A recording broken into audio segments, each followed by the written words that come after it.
오늘 사도행전 9장입니다. 1절로 9절의 말씀을 우리 다 함께 합독하시겠습니다. 사울이 주의 제자들에 대하여 여전히 위협과 살기가 등등하여 대제사장에게 가서 다메섹 여러 회당에 가져갈 공문을 청하니, 이는 만일 그 도를 따르는 사람을 만나면 남녀를 막론하고 결박하여 예루살렘으로 잡아오려 함이라. 사울이 길을 가다가 다메섹에 가까이 이르더니 호련히 하늘로부터 빛이 그를 둘러 비추는지라. 땅에 엎드러져 들음에 소리가 있어 이르시되, 사울아 사울아 내가 어찌하여 나를 핍박하느냐 하시거늘, 대답하여 주여 누구시니까? 이르시되 나는 네가 박해하는 예수라. 너는 일어나 시내로 들어가라. 내가 행할 것을 내게 이를 자가 있느니라 하시니, 같이 가던 사람들은 소리만 듣고 아무도 보지 못하여 말을 못하고 서 있더라.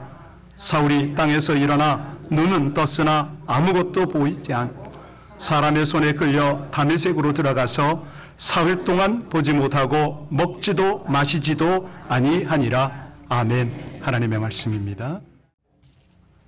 성가대 찬양을 여러분 공감하십니까?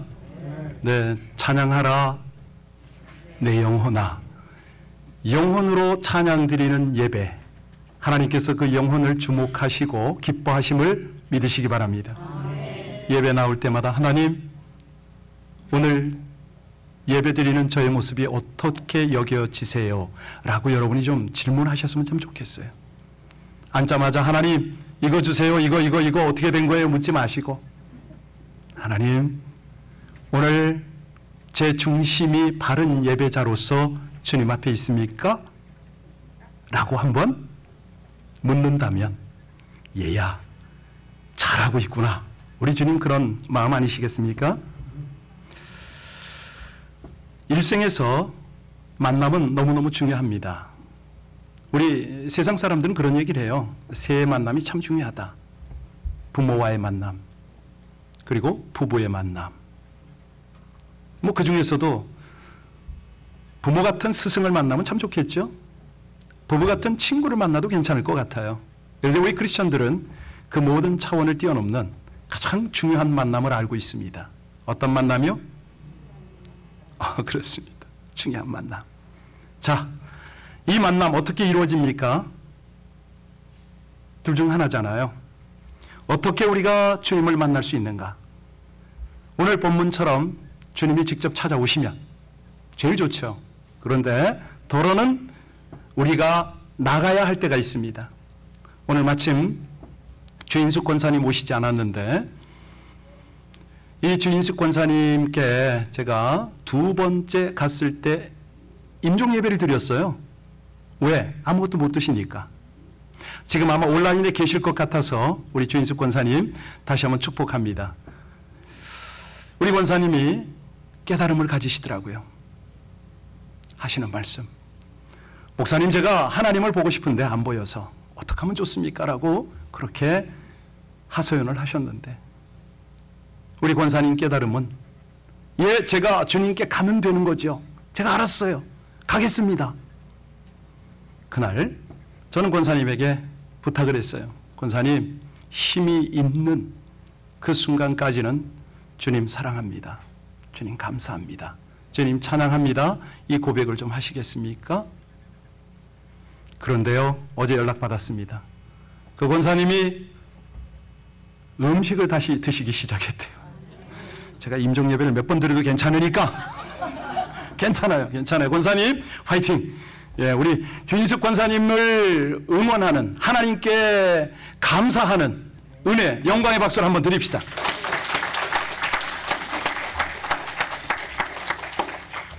성경에는 반복되는 그 빈번한 반복의 단어가 여러 가지가 있죠. 그런데 그 중에 하나가 우리 주님, 예수님께서 그런 말씀을 하세요. 내게로 오라. 와서 보라. Come and see. 내게로 오라. 아까 1부 끝나고 나니까 누가 묻더라고요. 목사님, 요한복음 몇 장이에요? 6장 37절. 그 말씀을 보면은 아버지께서 내게 주시는 자 다 내게로 올 것이요. 내게 오는 자는 결코 내쫓지 아니하리라. 그 하나님께서 왜 오라고 그러셨죠? 구하라는 거예요. 찾으라는 거예요.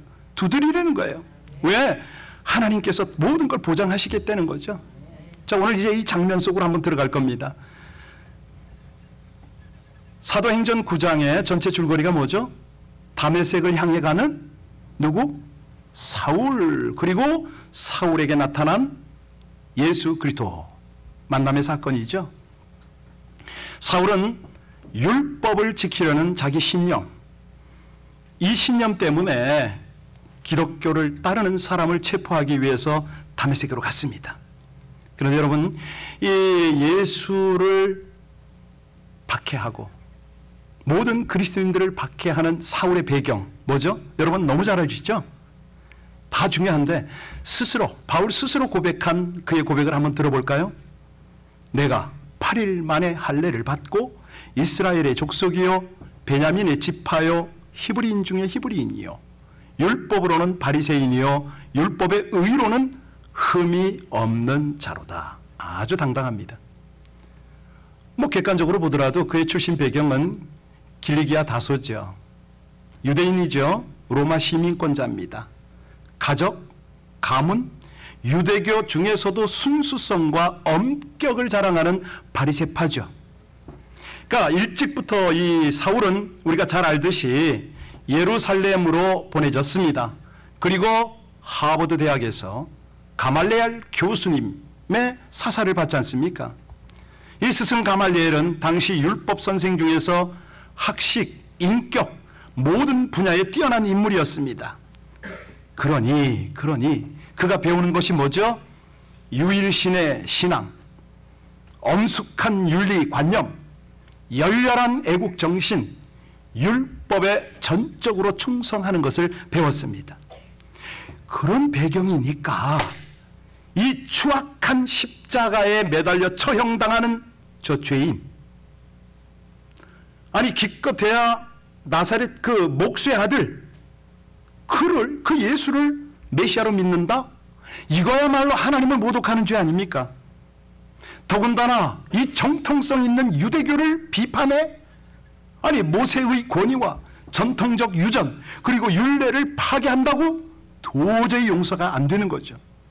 더군다나 그 이단의 세력들이 교회를 세우네, 전도를 계속하네. 사울의 입장으로는 박해하는 게 너무너무 당연합니다. 바로 이건데요. 오늘 우리가 이제 본문의 배경을 잠깐 살폈는데 이제 조금 들어가려면 도대체 이 사울은 하나님 관점으로 보면 어떤 것이 문제였을까? 우리 삶에 어떤 연결점이 있을까? 중요한 건요, 잘못된 확신입니다. 강한 신념입니다. 이것이 하나님의 은혜를 방해하는 거잖아요. 그래서 예수 믿는 사람들을 체포해서 끌고 오려고 대제사장에게 쫓아갑니다. 공문을 요청합니다. 이 합당한 문서가 있어야 뭘 가서 행사를 할 거 아닙니까? 그랬더니 대제사장은 그냥 옳다구나, 바로 너로구나 하고 그냥 얼마나 전폭적으로 확실하게 지원해 주는지 모릅니다. 1절, 2절 읽겠습니다. 사울이 주의 제자들에 대하여 여전히 위협과 살리기가 동등하여 대제사장에게 가서 다메섹 여러 회당에 가져갈 공문을 청하니 이는 만일 그 도를 따르는 사람을 만나면 남녀를 막론하고 결박하여 예루살렘으로 잡아오려. 여기 1절을 가보세요. 자, 사울이 어떤 모습이라고요? 살기가 등등 엠프네오, 오직 그런 생각에 꽉 차서 사로잡혔어. 8장에서 보았듯이 스데반의 돌에 맞아 죽건 뭐 어쨌건 간에 뭐 일말의 양심의 가책도 없습니다. 그냥 밀어붙이는 거예요. 각 집에 가서 그리스도인들을 끌어내서 옥에 넘겨주고, 그러니까 나름대로 자기는 최선을 다해서 하나님을 섬긴다고 하는 거죠. 내가 얼마나 열심인 줄 아냐? 타협하지 않지. 이런 잘못된 확신, 신념, 이런 것들이 바로 거침돌입니다. 예수님께 나가는 거침돌이죠. 그의 학식, 그의 열심, 뭐 이런 것들이요. 이런 모든 것들은 사실은 참 진리를 깨닫는데 아무런 도움이 그렇죠. 안 됩니다. 예. 여러분 이거거든요. 우리가 이 시대를 살아도 여전합니다. 자신의 경험, 이성적 판단 이거를 함부로 앞세우면 진리로 인한 참 신앙 안으로 들어가기가 그렇습니다.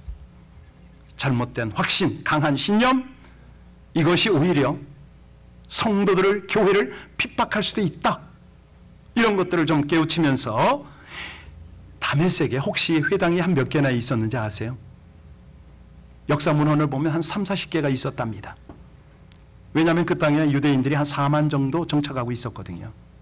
자, 이 다메섹 근처에 갔을 때에 어떤 일이 벌어지는가?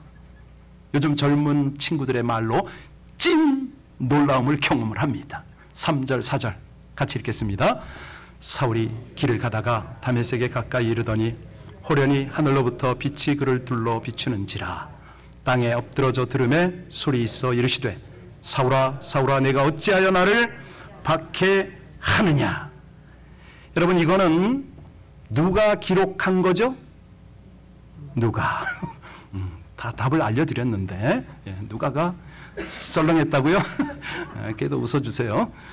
누가가 보니까 이런 이야기를 내가 들었다. 왜 현장에 있었는지 모르잖아요. 그런데 이제 정작 본인이 경험한 것을 써놓은 게 더 중요하잖아요. 있어요 없어요? 있죠. 사도행전 26장에 가보면 당시 상황을 사울이 그때는 바울이 됐지요. 아주 구체적인 묘사를 해요. 왕이여 정오가 되어 길에서 보니 하늘로부터 해보다 더 밝은 빛이 나와 내 동행을 둘러 비추는지라. 정오, 팔레스틴의 캘리포니아의 정오, 햇빛. 그 햇빛보다 있어요 없어요 그런 빛이? 여러분은 그런 빛 보셨나요 안 보셨나요? 볼 수 있을까요 없을까요? 우리 주님이 지금 당시 상황을 우리에게 이렇게 전달하는 이유가 뭐죠? 그때는 이랬었다 알아두어 참고로 뭐 이런 말씀인가요? 아니에요. 우리 주님 여상하십니다. 지금도 확실하게 빛으로 역사하고 계심을 믿습니다. 왜요? 수도 없이 저는 봤습니다. 자, 조금 더 구체적으로 보면요. 이 정오의 빛보다 밝다. 이거는 말하자면 우리 육신의 눈, 캘리포니아에서 태양을 몇 초나 바라볼 수 있을까요? 잘못하면 실명됩니다. 그런데 이 빛을 강조하시는 주님의 의도 아셨나요? 예, 창조주 하나님의 빛 이걸 말씀하시는 거죠. 그러니까 태양보다 밝은 빛은 어떤 빛밖에 없다? 그렇죠. 하나님의 빛. 그 하나님의 빛이 이 자리에서는 어떻게 나타났어요? 부활하신 예수님의 빛으로 나타난 것이죠. 그 앞에 사울이 꼬꾸라집니다. 여러분 이거 결코 이게 무슨 뭐 환상이 아니에요. 실제예요. 장차 천국 가면 이런 영광의 빛을 우리는 보게 될 줄로 믿습니다. 이 찬란한 영광의 광채, 이것이 사울을 바울로 바꾸는, 다시 말하면 죄와 어둠에 헤매는 영혼을 빛 가운데로 끌어내는 하나님의 역사인 거죠. 예수님이 이거 아주 구체적으로 말씀하신 거 기억하세요? 일부 때 누가 기도를 하더라고요. 이사야서 9장 2절, 마태복음 4장 16절을 인용해서 어느 분이 기도를 했는데 흑암에 앉은 백성이 큰 빛을 보았고 사망의 그늘진 곳에 앉은 자들에게 빛이 비쳤도다. 쓰기만 했구만. 외우지는 않고. 예수님이 그 말씀 하신 거예요. 그래서 이 빛이 나타나는 거예요. 그런데 빛만 보였다? 아니잖아요. 그 다음 어떤 상황이 연출이 됐죠? 소리가 들렸어요. 자, 이 소리가 뭐였죠? 뭐라고 소리가 났습니까? 사울아, 사울아. 혹시 이런 소리 들어보셨나요? 여러분, 하나님이 지금도 직접 친히 말씀하실까요? 오, 확실해서 좋습니다. 하나님의 음성은 다양합니다. 워낙 다양하세요. 궁금한 분들은 하나님의 음성 듣기 세미나 할 테니까 신청만 하세요. 기정교회가 이 부분을 우리가 소홀히 했던 거 목회자로서 반성합니다. 회개하고 그러나 원할 때는 함께 나누도록 하겠습니다. 저도 이 음성 듣기는 수없는 경험을 했습니다. 다양한 음성. 그 중에 하나 오늘 본문과 비슷한 음성 들은 적이 있어요. 앞에서 강사가 설교를 하더라고요. 한 2,000명이 넘는 기도원이었어요. 갑자기 강사 목사님이 설교를 하시는데 그 음성 사이로 하나님의 음성이 들리는 거예요. 사명자야, 네가 무엇하느냐? 와, 영혼이 흔들리고 충격이 오는데 저도 모르게 가슴은 떨리고 온 몸에 전율이 일어나면서 눈에 눈물이 폭포수같이 쏟아지더라고요. 한 2-3시간 넘게 울었나 봐요.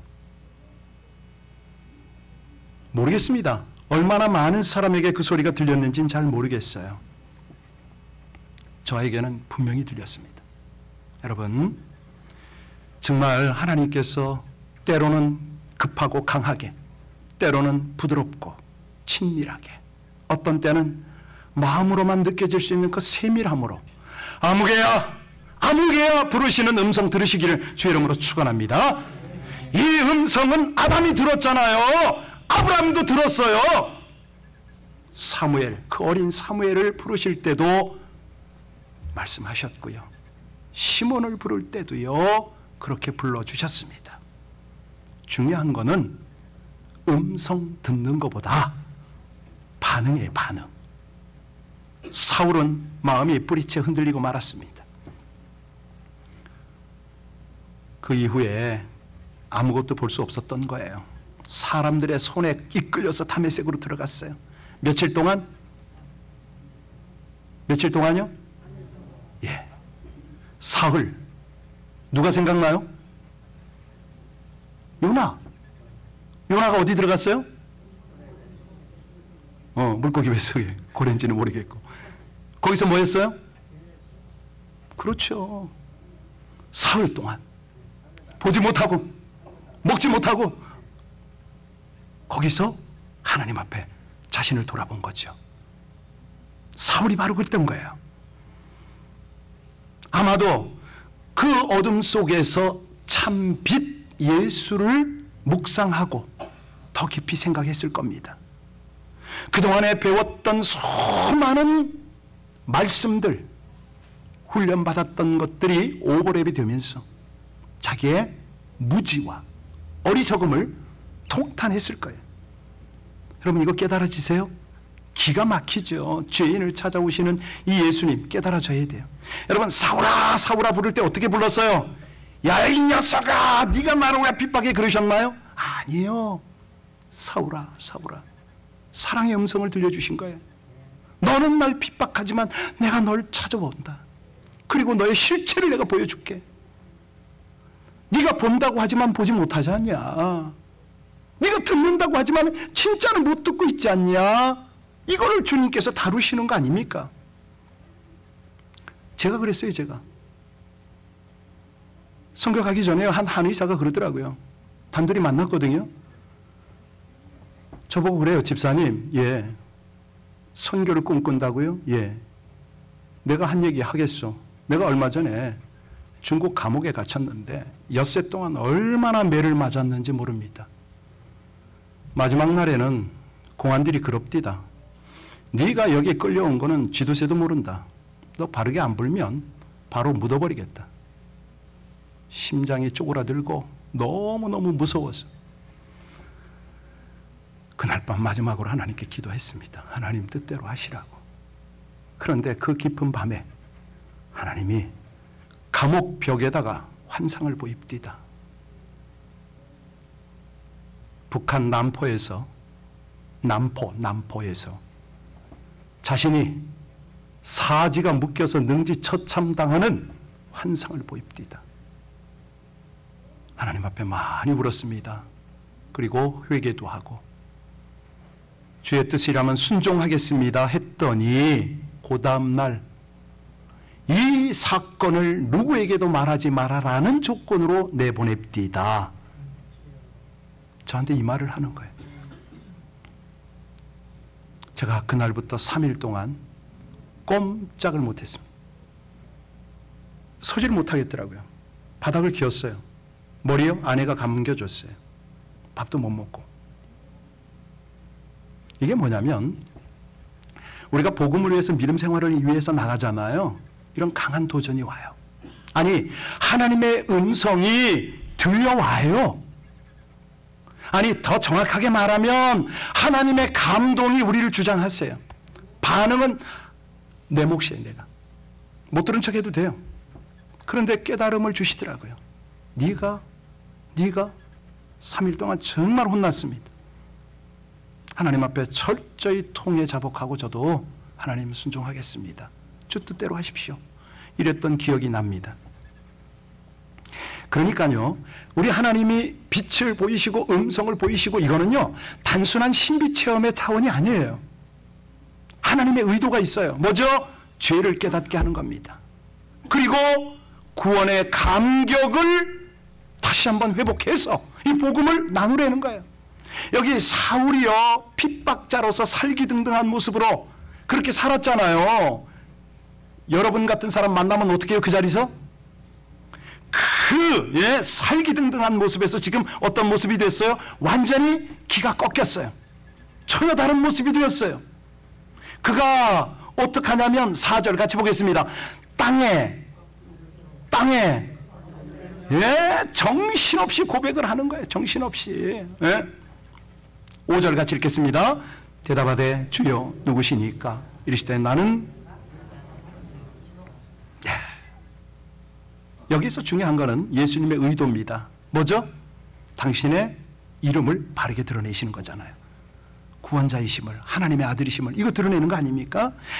사울은 이 극적 체험을 통해서 자신뿐만 아니라 주변 모든 사람에게 엄청난 변화를 가져왔어요. 이거예요, 이거.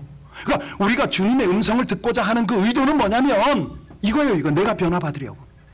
네, 도저히 변화되지 않는 저 인간, 하나님 음성 좀 들려주세요. 왜? 바울이 돼야 되니까. 8절 9절 보겠습니다. 이 체험 후에 그의 눈이 어떻게 됐다고요? 사울이 땅에서 일어나 눈은 떴으나 아무것도 보지 못하고 사람의 손에 끌려 다메섹으로 들어가서 사흘 동안 보지 못하고 먹지도 마시지도, 눈은 떴는데 보이지는 않는다. 입은 입는데 음식은 못 먹는다. 이거예요, 이거. 예. 이게 사실은 예수님의 용광로거든요. 혹자가 그런 말을 해요. 예수는 인간을 변화시키는 용광로다. 고철 같은 그 죄의 인생을 수집해서 용광로에 집어넣고 고열로 녹여버리잖아요. 거기서 뭐가 나와요? 샘물이 나오잖아요. 왜? 새로운 물건을 만들어야 되니까. 철판을 만들든 뭘 만들든. 그러니까 이 사울이 얼마나 잘 나갔습니까? 얼마나 지정의 전인격적 아주 고품격 인생을 살았지 않습니까? 그런데 아니에요. 고물인 거예요. 알고 보니까 고물이에요. 그래서 우리 주님은 사흘 동안 이제 신품 인생의 길을 제시하고 있는 겁니다. 가치관이 달라집니다. 과거에 그렇게 집착하던 것들을 다 배설물로 여깁니다. 하나님이 기뻐하는 것만 내가 기뻐하겠다. 이게 이제 바뀌어져 가는 거예요. 톨스토이, 러시아의 문호 아닙니까? 그가 크리스천 맞잖아요. 그런데 회심 체험은 언제 했는지 아세요? 50에 했어요. 50. 어려서부터 신앙 생활을 했지만 형식적 신앙에 머물렀거든요. 그러다가 50이 되고 나서야 비로소 예수를 만난 겁니다. 55세 때 무슨 고백을 하냐면 나는 5년 전에 비로소 예수를 믿게 됐다. 50년 동안 헛살았다 이거죠. 전에 원하던 것을 지금은 원치 않고 전에 원치 않던 것을 지금 원한다. 가치관의 변화, 사명의식이 생긴 거예요. 바로 이겁니다. 여러분, 우리가요 빛을 보려고 하는 의도, 어둠의 길을 벗어나려는 거 아닙니까? 어두운 길을 조명하려는 거 아닙니까? 더 쉽게 말하면, 분명히 말하면 고난과 박해의 길을 걷겠다 이거 아닙니까? 이 길을 가도록 주님이 도우세요. 여러분, 가뭄, 더위, 두려움, 걱정 없습니다. 아무리 힘들어도 우리 주님은 여러분의 인생을 통해서 열매 맺음을 믿으시길 바랍니다. 제가 이 사도행전을 하면서 여러분에게 기대하라고 그랬죠. 몇 번 나눈 얘기인데 하나 더 하겠습니다. 한 번 더.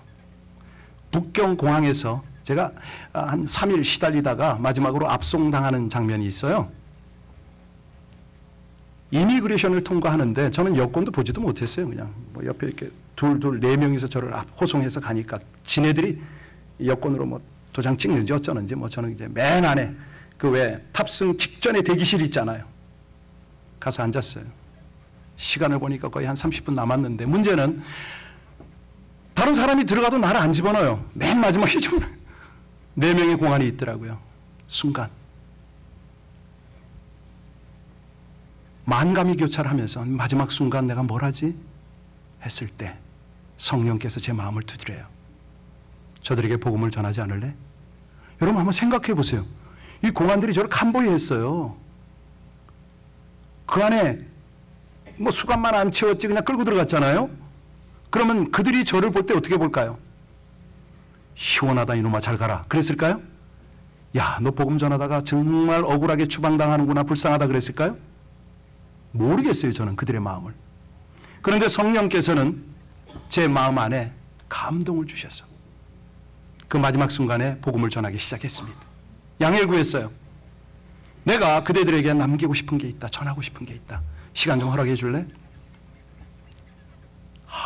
좋대요.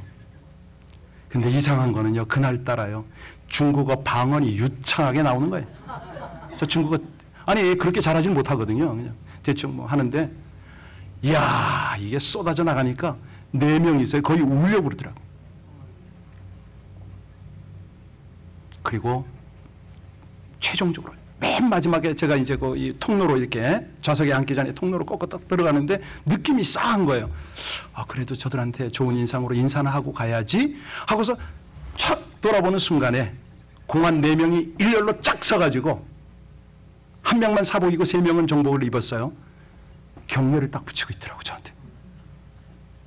가슴이 이야 그 감격, 충격 어떻게 감당이 안 돼요.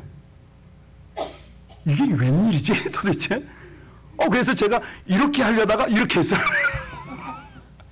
그리고 비행기 좌석에 제가 앉았잖아요. 오늘 전도 세미나에 그거 나눠드릴 거예요. 그거 여러분 준비시키세요. 준비해가지고 하나님이 때를 주면 여러분들도 그렇게 주님을 확실하게 소개하면 얼마나 좋겠습니까? 사실요.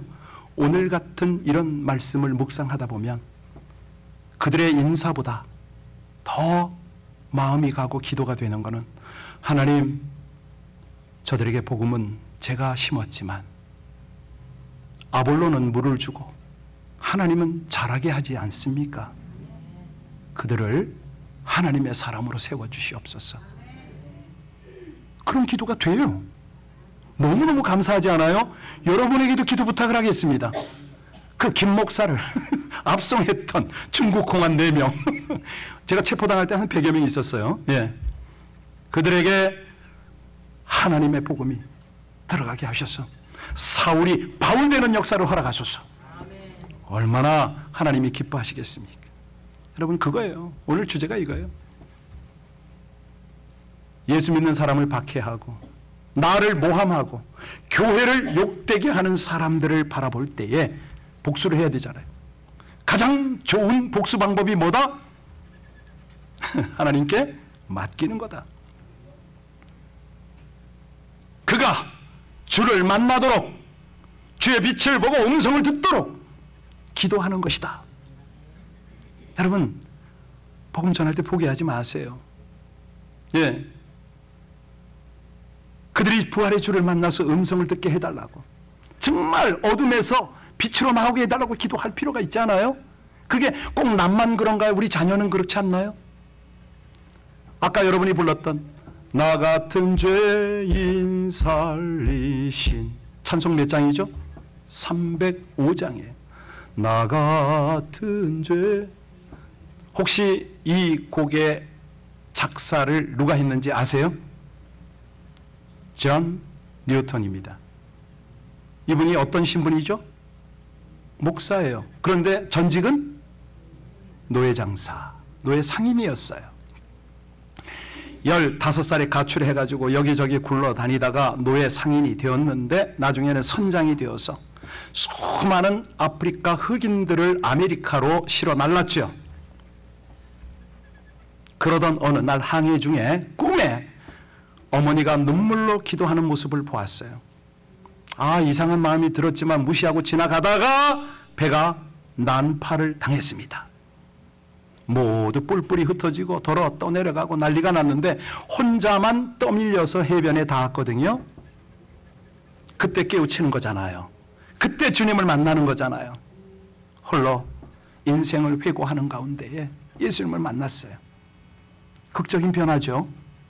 그 다음에 번어게인 해가지고 신실한 그리스도인이 됐습니다. 영국에 돌아갔습니다. 크리스천 지성인들을 향해서 호소하기 시작했습니다. 나중에는 목사가 되었는데도 자기가 중요한 자리 갈 때는 옷을 입어요. 어떤 옷? 노예복을 입습니다. 왜 그랬을까요? 그는 이런 변화 후에 나중에 미국 링컨의 어떤 운동에 불씨가 되었다? 예. 역시 여러분들하고는 잘 통해요.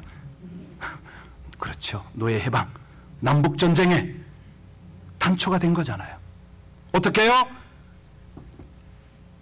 핍박하는 아들을 위한 엄마의 기도 때문에. 이거예요, 이거. 예.